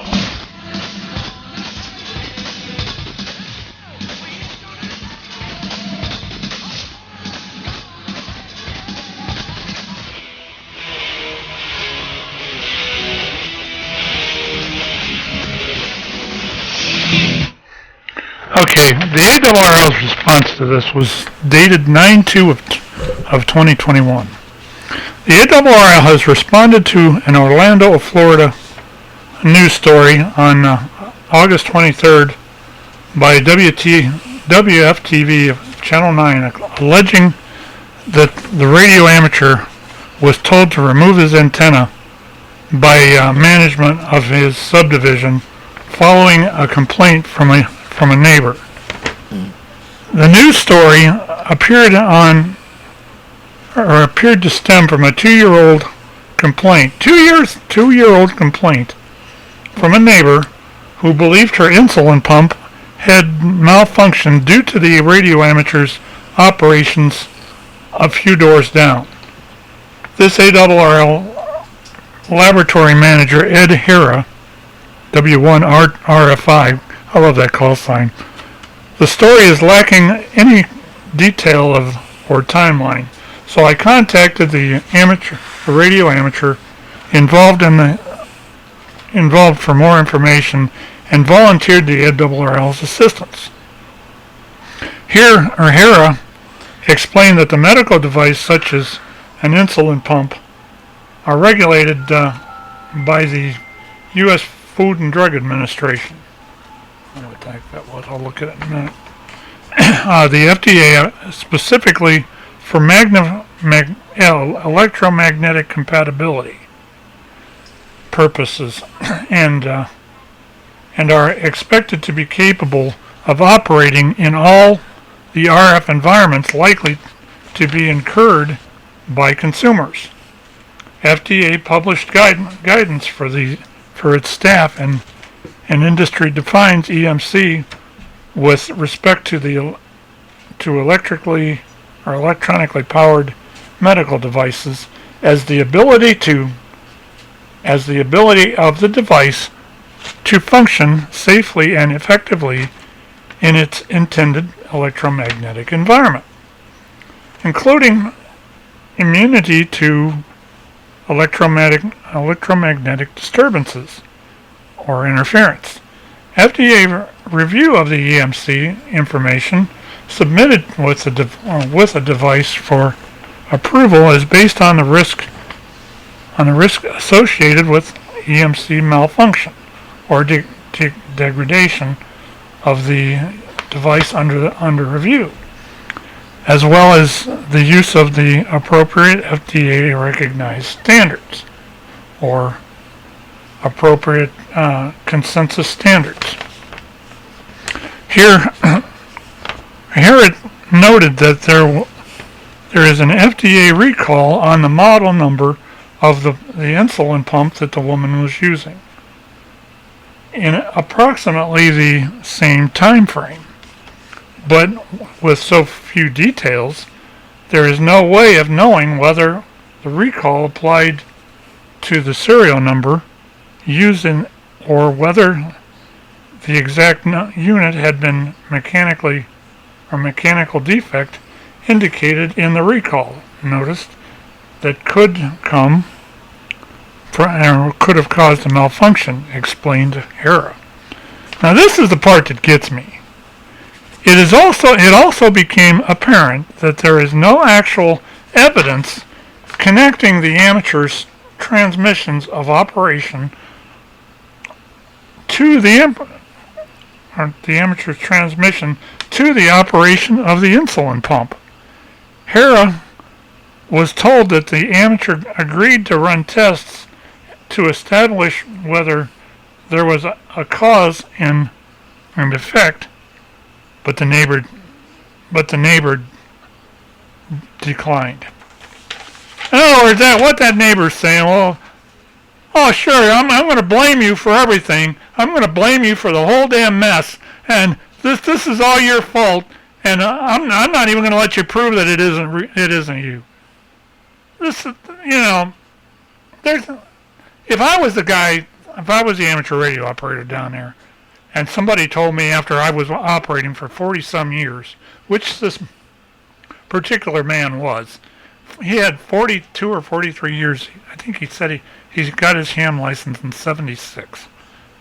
Okay, you're operating that long with not a problem in the world, and then all of a sudden this woman comes by and says, "Oh, you're bothering my insulin pump." Prove it. Prove it. Prove it. You got it. Is there any CBers in this neighborhood? Prove it. Prove it's not them. Prove it's me. And if you can't, let's go to court and let the court prove it. This is horse crap. And for them to let this just slide and let the ARRL say, "Oh, we'll support you, but damn if we're going to do anything." What a bunch of crock. What a crock. I'm all for the ARRL and everything like that. I always have been. I always will be. But there are things that they do that just absolutely flabbergast me. For them to let this poor guy simmer down there and be without his radio, which he's worked his ass off to get. Back in the day when he got his license, he had to go through the code. He had to take a much harder license than most of us had licensed after the 90s did. And for them to let him swing on a piece of string and get his rights taken away from him, it's for the birds. I'm sorry. And that's my opinion, and I'm sticking to it. Anyway, anybody else have any things there? Any comments? I will say one other thing. We talked about this on the World According to Elmer the other night, and Jerry had a very interesting point, and that is that woman was trained when she used that insulin pump, and she was trained when and where to use it. If she was told that according to the material or the instructions on that pump that were very plainly online, according to the instructions on that pump, if she's going through any kind of security checking, like what they have at the airports, if you're going through anything like that, you can't use the pump. There was probably 10 or 15 things that he listed there that you could not use the pump around. It was similar to what a pacemaker would be. And for them to let this, there is no proof whatsoever that guy was interfering with her. None whatsoever. And Justine, I saw you light up, or Melanie, you lit up there. Do you have a comment, Justine? I think it was Justine, wasn't it? Oh, I was just gonna say I'm along the same lines as you are. There's no proof, and who's to say it wasn't CB interference? And who's to say that it wasn't coming from somewhere else? Yeah. There's interference from anything and everything these days. I mean, watching the article, the actual original article with that guy in it, you could tell that HOA was just doing this stuff to put an end to it. You know, she's complaining? Okay, then you can just take your damn antenna down. You shouldn't have it anyway. Yeah. And this woman, because she's not actually being cooperative, is just saying to him, "Well, it's tough. It's your fault. I'm not going to let you. I'm not going to cooperate with you." Well, if she isn't going to cooperate, then why in the hell does he have to? I wouldn't. At what point does it borderline infringement of rights? You know. And this is where this should. If I was him, I'd start this going through the court. I would too. I'd get me a lawyer, and we'd be going through court with this thing. Yeah. Because at that point, she'd have to prove that he was affecting her, and there ain't no proof. There was supposed to be some EMF reports that were taken and given to the HOA, and the reports were all the reports were gathered from the office of this place that was collecting them 16 states away. Wow. Yeah, this is an amazing story. Yeah. Hey, just an FYI, your webpage says right back. Oh, well, thank you. I did that while that thing was playing. There we go. And a PSA for anyone that is looking to get their first house or retirement house or vacation house, don't move to a place that has an HOA, because it's not just that. Back when I had an office job 20 years ago, just about 20 years ago, I knew some coworkers that had lived or were currently living in an HOA and were looking to leave because pretty much it's a totalitarian. You have to remember, I'm tired. Totalitarian. It's all right. Yeah, it's a totalitarian. Yeah, it's pretty much like a fascist type regime where they tell you how specific they are. They can fine you $20 or whatever. Granted, this is 20 years ago. I'm sure the fines are probably $100 now, but they could fine you because your shrubs are 4 inches too tall, or your grass is 1 inch too tall, or you're only allowed to have one car in the driveway and the other car has to be in the garage, or the shrubs are covering your window 2 inches or beyond what our requirements are. Oh, you just repainted your house? Yeah, you didn't get the memo. We don't want blue houses anymore. You're going to have to repaint your house. And I'm not making up any of this. Believe us, we did a report on this last week, Dale, and the report, the stuff that I found was absolutely atrocious. They took the one report we saw this guy had a car that he'd let sit for. He had just bought another car. He put a cover on the existing car and left it in his driveway with an expired tag on it. The car was covered, completely covered with a tarp. They lifted the tarp up to get the information off of a plate to see if it was expired or not. Yeah, none of their damn business. They untied his tarp and went and looked at the tire, or went and looked at the license plate. None of their damn business. None of their damn business at all. There was other reports that we had that were misappropriations of money. There ain't no way I'd ever trust an HOA to actually live there. You must be muted. We can hardly hear you. I had my microphone up because I was eating. Okay. There. The other thing I wanted to point out too is you're paying for the privilege for them to do that to you, and it's either a monthly or yearly payment, or it could be wrapped up in your mortgage payment or something like that. So it's not only that you have these people going around of literally, no exaggeration, with tape measures measuring how high your shrubs are and measuring your grass, but you're paying them to do that. I ain't paying them nothing. Yeah. Yeah, the one of my coworkers, he was.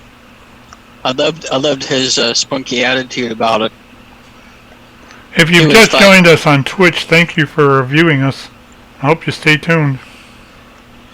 That was a notification I just got.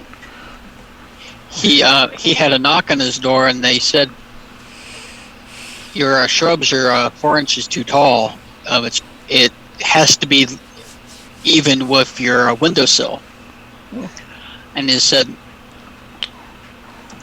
"Well, that's just so unfortunate." And he closed the door on him. And a couple of days later, in his mailbox, they had like a $20 fine. He sent them $100 and told them to F off.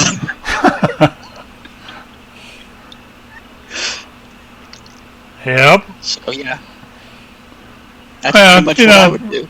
There was just no way I'd ever even consider living in something like that. That stuff is just wrong. And the misappropriations of money is another thing. That I hear there's a lot of that in those places. You pay an exorbitant amount of money to be literally give all your rights away to them and let them do their association the way they want to do it. And no, thank you. Anyway, I got one other clip I want to play that is, we'll wait for a couple minutes on this. Maybe we'll do that a quarter of. I got a thing on Labor Day, and I want to take and cover that in a little bit of length before we call it quits for the night. And Flora, you want to do a couple questions? Okay. Since it's all just us four here. Well, let's see. Do we want 5 here? I do have. This isn't really a question, but I found like 4 ironic Labor Day facts today, and one of the best ones that I thought, because the other ones, I mean, they're okay, but this one here stood out to me, that said Labor Day is one of the biggest U.S. sales weekends, forcing retail industry employees to work some of their longest hours. So, it's like, yeah, that's pretty ironic. You're supposed to have a day off celebrating labor work, and yeah, some of them people got to work harder that weekend than they maybe did the rest of the year. So I thought that was that is a good ironic fact. Look at the healthcare workers too. Yeah, well, and gotta labor on Labor Day. Missy has been very fortunate that Acme, it's like she would have to volunteer to, they get the volunteers. Oh, it's because she's got somewhat of a union there. Well, I guess, and And your healthcare workers but don't. she did have to work, 7 to noon today, so I think that's partly why, because Ella was up at Ella was up at 6:30 this morning. So Grandma's been up since probably 6:30. That's probably why Grandma's been falling asleep. Besides the wine. But I will throw that in there. Let's see. I found some different questions today. Here's one. If you had your own podcast, who would you, which we're going to probably alleviate your father on this one because he could answer this one once or twice. If you had your own podcast, who would you interview and why? Well, I could do my dream one. You guys go ahead first. I already have an answer to this. Oh, okay. Justine, why don't you go first? You look guilty. I'm actually trying to think. I don't know.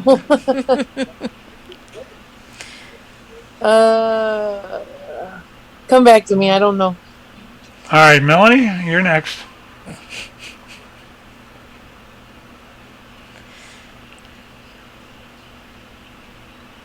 Hello?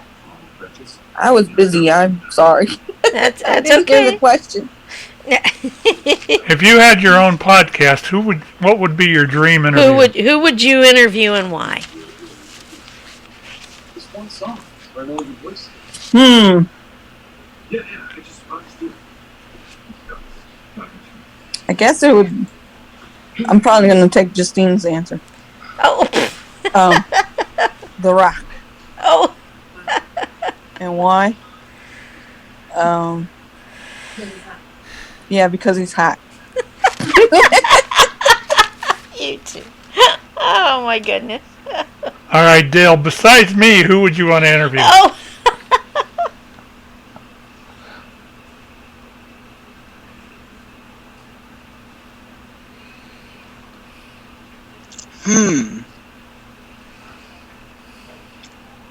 That is a good question.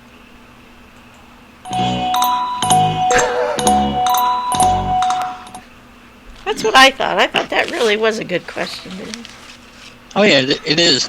I mean, we're wanting to do that with the podcast that I co-host on,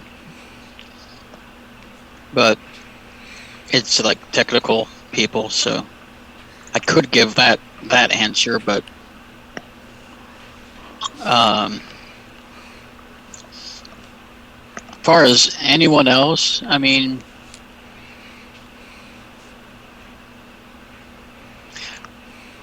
I honestly really don't know. I mean, I would probably, just because of my own peculiar interest, it would probably be somebody like Vint Cerf or Paul Vixie or Bill Joy.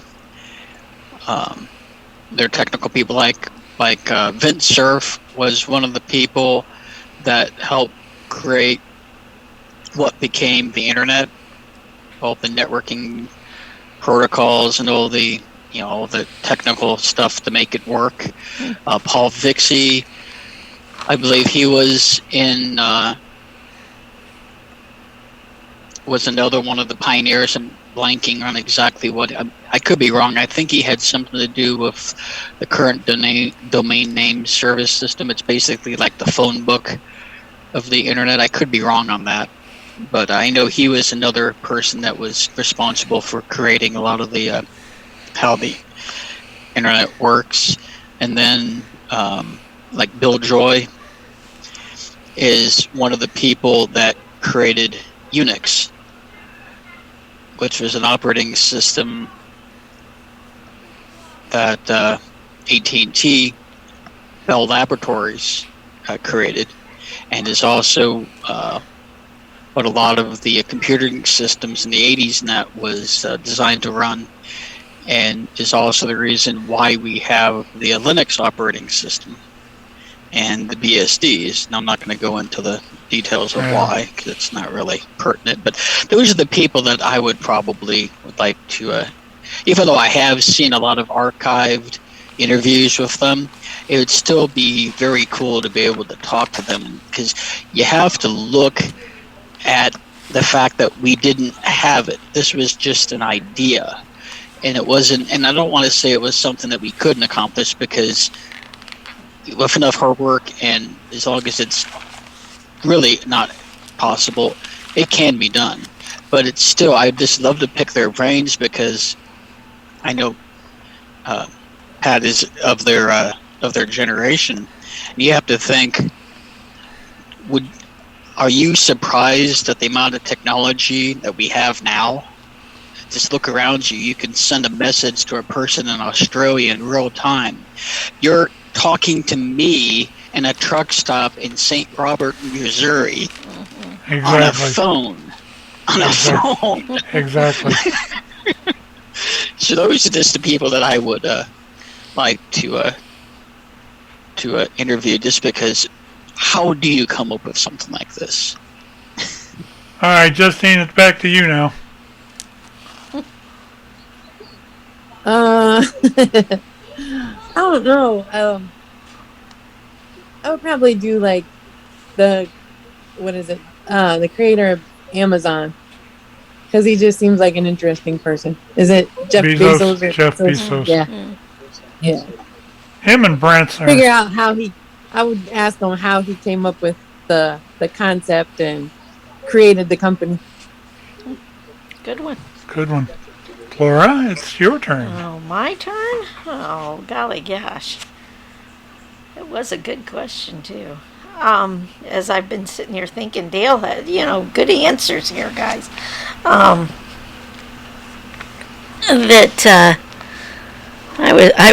was thinking of probably like Tom Selleck, only because I think he's hot, but it'd be Mark Harmon. I probably wouldn't be able to make it through the interview, though. Yeah, I'd have to get you a bucket for the drool. Probably. Thinking, though, about it, I actually, to be honest, I really think I'd like to probably do a podcast interview with Michelle Obama. That's a good I really think I would. And only because him and Barack. maybe the two of them together. Because I realize it's political views and whatever, but put aside the political views, I really think those two are just such a very smart and very down to earth people, personally, anyways. But that's probably what I would do. I just thought of a couple more that I would do. Mm-hmm. The girls that survived the kidnapping in Cleveland. So the girls, Ariel Castro. Yeah. Mm-hmm. Mm-hmm. Yeah. Just the mind frame that they're in now versus how they survived for 10 years. Right. That's a lot of strength right there. Mm-hmm. Oh yeah, no doubt. Yeah, I remember. I would probably add Bill Clinton, not for any of the political, but I've seen some interviews about him that weren't political, and he's very interested. And I agree with Flora that I would like to hear about the Obamas, just for his tenure and when he was I can't remember what his title was. Well, constitutional law, I think it was. Yeah, I think so. And what what got that? What got that? I'm tired. And I'm it's all right. I said, what was it that got him into that as a young black man in an era where he had no rights, to the point where he was a tenured professor teaching other people about constitutional law? Mm-hmm. Interesting. Yep. Are we going to me? I'm guessing so. We've actually had a few here that have come in with us that I'd like to have back. I'd love to have Dave Canyon back. I still want to do an interview with Mike Costa, and I'm hoping to get something like that lined up within the next week or so. as far as my dream interview, there's so many. I like the Bezos idea. Well, even Keith, BSA, he'd be a good interview. And there he is. As far as I'm trying to think who I would want. There are several local people that I'd like to get interviewed, and some that we have known in the past as far as comedians and that. Tracy's another one. But I think along the lines of the Obamas, I think that would be probably one I'd like to do. I like when I interview people, I like to take and narrow in on their lives.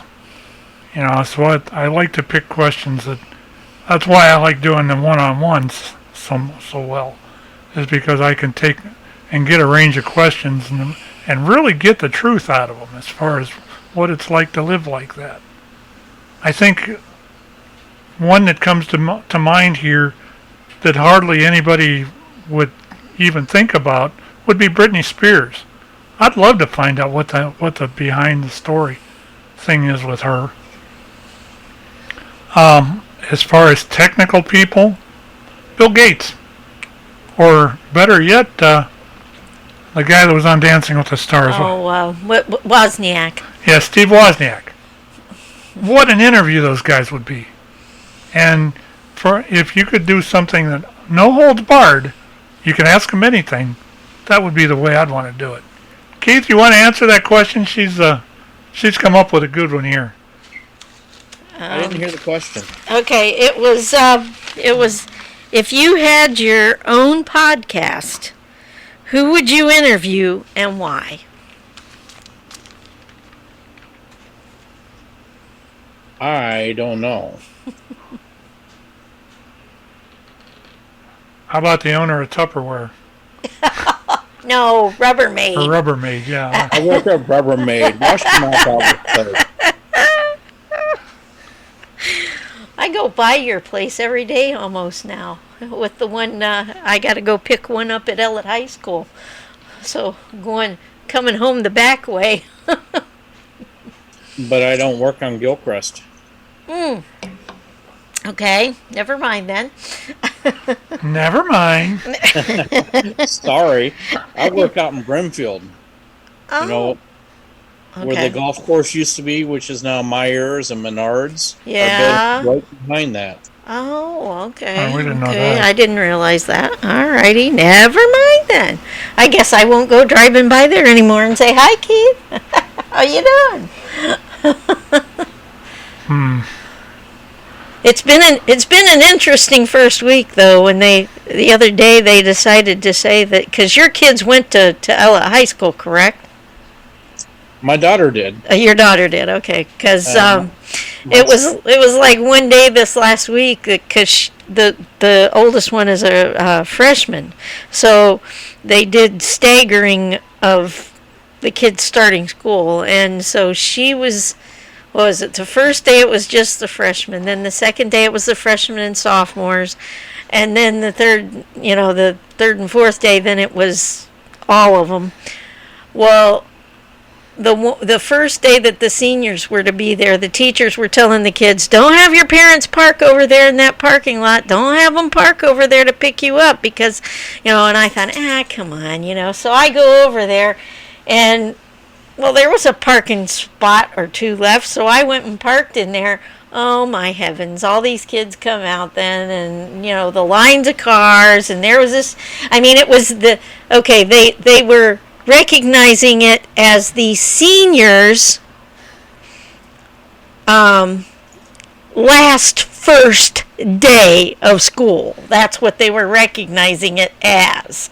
And so there was some young buck in a pickup truck and his spinning his tires and whatever, and I'm like, going, you have got to be kidding me. You don't do that on your... No, you save that till the last day of your school year. Not. I remember my brother's class when they graduated, man, there was so much smoke in the parking lot from those boys doing burnouts and stuff. And that wasn't even the rubber tires. Yeah, probably not. Oh dear, but anyhow, okay, never mind. Yeah, my son's been back about a week and a half. Mm-hmm. He goes to the STEM high school, which is in the old Central Howard building now. Okay. And they follow Akron U's schedule because they work in conjunction with Akron U. So he's been back about a week and a half now. By the way, Keith, Dale is in. He's in Uranus. He's in Uranus tonight. No, he's in Uranus. No, he's in Uranus tonight. Oh, you guys. Let's not fight about this now. And he was fudge packing in Uranus a little bit ago. I've got peanut butter fudge. Ooh, peanut butter. I love peanut butter fudge. And this is vanilla strawberry.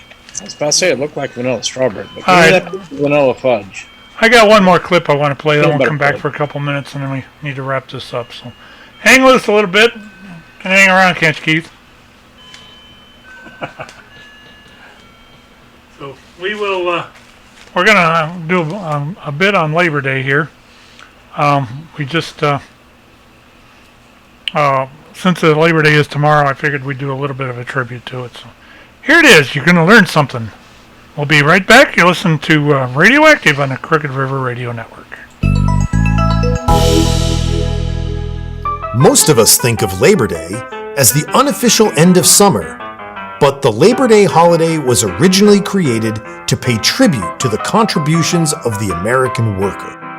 Labor leaders of the late 19th century advocated for the holiday when the labor movement was already flourishing across U.S. industrial centers. Credit for proposing the holiday has been given to either Peter J. McGuire, General Secretary of the Brotherhood of Carpenters and Joiners and a co-founder of the American Federation of Labor, or Matthew McGuire, Secretary of the Central Labor Union in New York. The Central Labor Union adopted a Labor Day proposal and appointed a committee to plan a demonstration and picnic. On September 5, 1882, in downtown Manhattan, approximately 10,000 workers took unpaid time off and marched from City Hall to Union Square, effectively holding the first Labor Day parade in U.S. history. The effort to honor and support workers' rights led to marches, protests, and labor strikes throughout the late 19th century, eventually leading to the Pullman strike and boycott of 1894. The Pullman Company, a very successful railroad car manufacturer headquartered near Chicago, provided good wages to its workers and even established a company town in Pullman, Illinois. This town provided workers with housing, retail, and other infrastructure in exchange for rent and fees deducted from the workers' pay. When the Panic of 1893 took hold, Pullman reduced their workers' wages by about 25%, but did not reduce the amount deducted from their paychecks for living costs. When a group of workers presented their concerns to management, they were promptly fired. As a result, the famous labor leader Eugene V. Debs led a boycott and strike against Pullman starting in May 1894, which disrupted rail service on a national level. Railroad industry magnates appealed to President Grover Cleveland to take federal action. Cleveland was initially hesitant to involve federal forces against American citizens, but after much deliberation, he ordered troops to intervene, which eventually led to violent clashes and the deaths of 30 strikers, as well as property damage of over $80 million. In the aftermath of the Pullman strike, President Cleveland and Congress decided to establish a holiday to reconcile the strife and discord between government leaders and organized labor.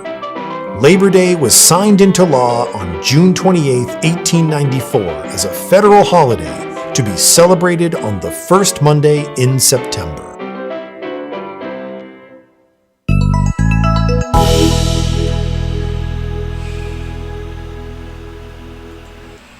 What did you think about that?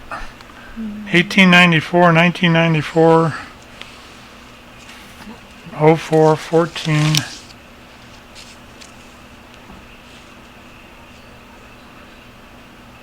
uh, 127 years ago. Does that sound right? I was going to say, I know when I was looking at things today, it was a long time ago. That reminds me when I was young. Yeah, I can remember the day myself. Back in 02. Not 1902, just 02. When I used to have to walk to school 40 miles uphill. Okay, I'm sorry. In the snow. I'm sorry, but that face is scary. That's just scary. The one you had last week was fine, which I realized was your own face with just the beard, but and which you would be a wonderful S-Claus. There is no doubt about it. Well, I have the rest of the costume hanging over nearby. Yeah. Well, you said you're going to plan on trying to do that during your lighting stuff this year, correct? Or you?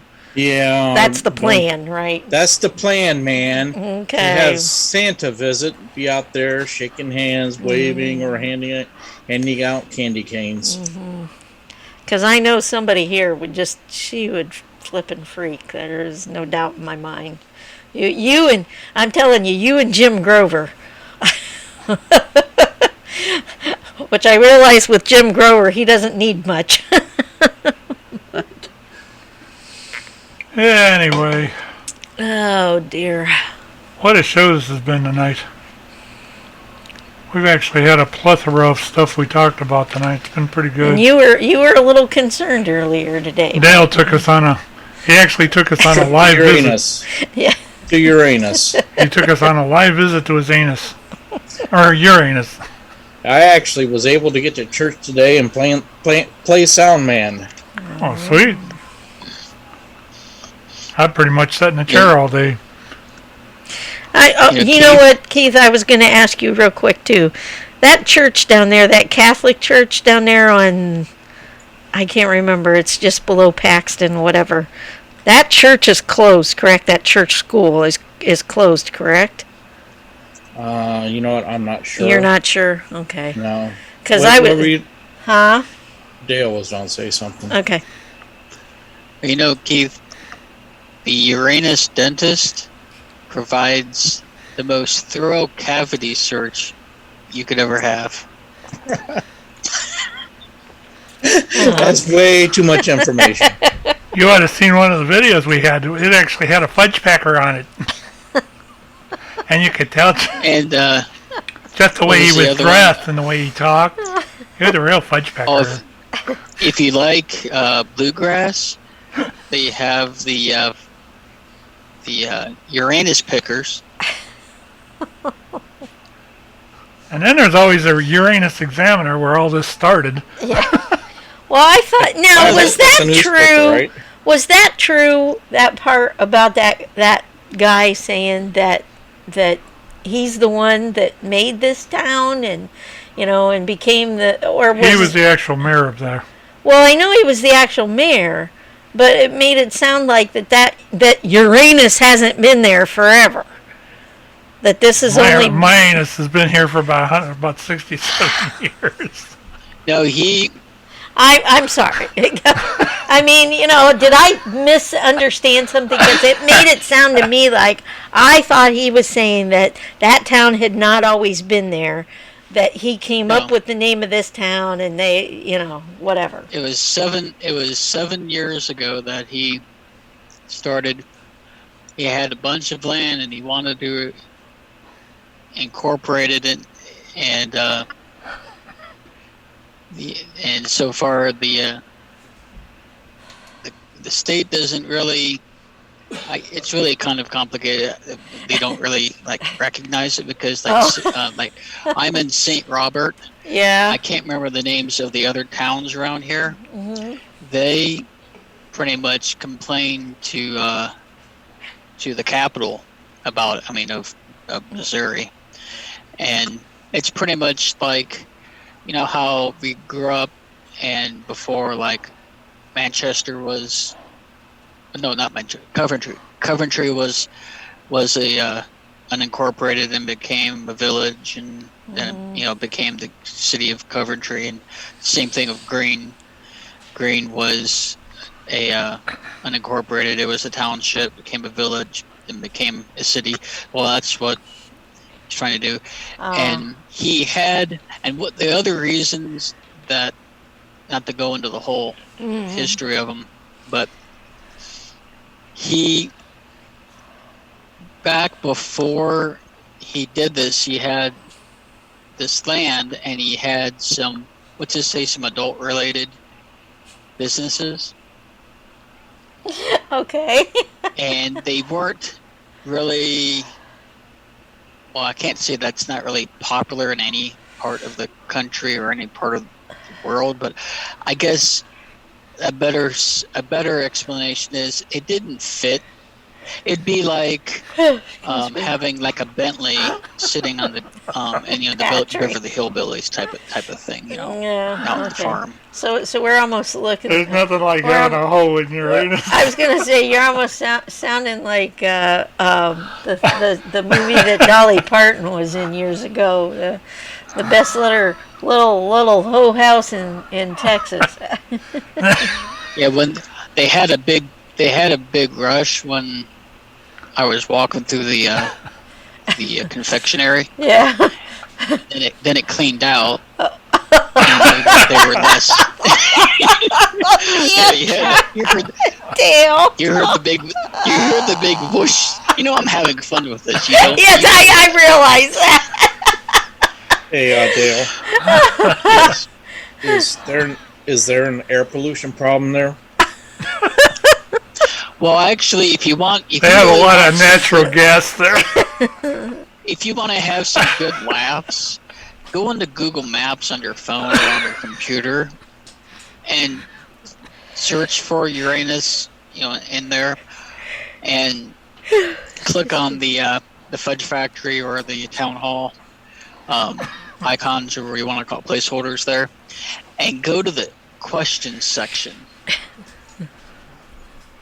Yeah, is there a lost and found in Uranus? Did anybody lose some car keys, lose smartphone, children's toys? Oh my goodness. Oh God. But I was talking to the one cashier because that initial rush was over, and they weren't as busy, and I was looking. That fudge I was eating while you were playing that clip, has to be honest, that's the best fudge I've ever had. That is especially in Uranus. Primo stuff. Oh, okay. But I was looking and it came out of Uranus. Yes, the best fudge. But they have a couple different counters that have fudge, but I found out, I was confused, and she said, no, it's the same variety. It's just, it's so popular at times where they divided it up so that not everyone's congregating over, one showcase. And so I'm like, oh, okay. So, because I was looking at them, and I was trying to figure out, what the varieties, it's like, good grief. And they said, oh, no, it's the same thing. We just, divided it up. So I was talking to her, and I said, and I've asked the people at the Road Ranger, one of the guys that works at the Road Ranger here, he was one of the editors of the, or what do I call that? I'm not sure about the hierarchy of the editing. He wasn't, well, the copy, there's the copy editor, there's the editor. He was one of the people that, they had one of the levels of editing, however they do newspapers. But I was talking to him a couple times, because like I said, I come through here on occasion, and I was talking to him about it. I was talking to her, and I was just asking her some questions, some stuff, because I told her that about Pat, was really loving the theme about this, and then she says, well, you know what he did before he started Uranus, and I go, yeah, I know about that. And I said it kind of brings a new meaning to the word Uranus examiner. A proctologist. He was a proctologist. That's why he named it Uranus. But but you have to give him some credit. I mean, he tore it down, got cleaned up, and he's got some big plans for Uranus. Oh my! And there ain't nothing like having a hoe in Uranus. But I asked the one person that said if they had a lost and found, I would not know that. And she looked at me and I said, yeah, if anyone ever lost their car keys, pens, pencils, children's toys. Just don't ever bend over in Uranus. Yeah. Oh but yeah, my gosh. It's funny. I'm not sure if it came across in my videos. I wasn't really paying attention to them. But every time, but whenever a group of people come in, they all yell, "Welcome to Uranus!" What I'm gonna do. Hopefully next week we will have. I will have time to get this. There's about 5 or 6 videos there that I'll edit together, and we'll do a little montage of a live visit to. What Dale experienced in Uranus. That's right. What Dale saw in Uranus. Well, they don't have gas in Uranus. I'm not sure if that's going to be. Yeah. I mean, if you got those Beano pills, then it takes care of the. Yeah, it would take care of that. That was one of the questions in the Google Maps. If you look up some people, and what's even funnier is when I was looking through it yesterday when I was parked and reading some of them. The funniest part is some people weren't getting the whole gag. And people were answering these questions with you could sort of tell in the way they're writing their replies that they're really confused about this. And this one person was asking, "Can I park my semi in Uranus?" And I think somebody replied and said, "Yeah, if you go really slow." All right.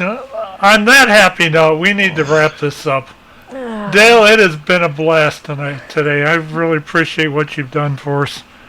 And Keith, thanks for popping in. Thanks for popping into Uranus's discussion. And Melanie, Justine, thanks for joining us this evening. Good to have you all. And with that, we will. Keith, you want to get your Do you have anything to drink tonight? I only got Dr. Pepper. I was going to say, well, I got diet Mountain Dew tonight. I had wine earlier. We'll go ahead and lock it up for today. Y'all have a good week. Hope you enjoyed this show. It's been a blast. The Guinness is down in the ham shack in the refrigerator. And we will everybody have a nice Labor Day weekend. What's left of it, and we will catch you hopefully next week.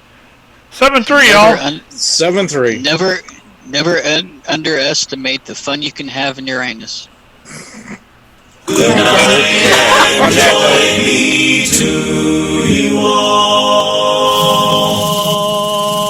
Oh, the comrades that e'er I had, they're sorry for my going away, and all the sweethearts that e'er I had, they wish me one more day to stay. But since it fell into my lot that I should rise and you should not, I'll gently rise rise and softly call. Good night and joy be to you all. Fill to me the parting glass and drink a health whate'er befall. Then gently rise and softly call. Good night and joy be to you all. Good night and joy be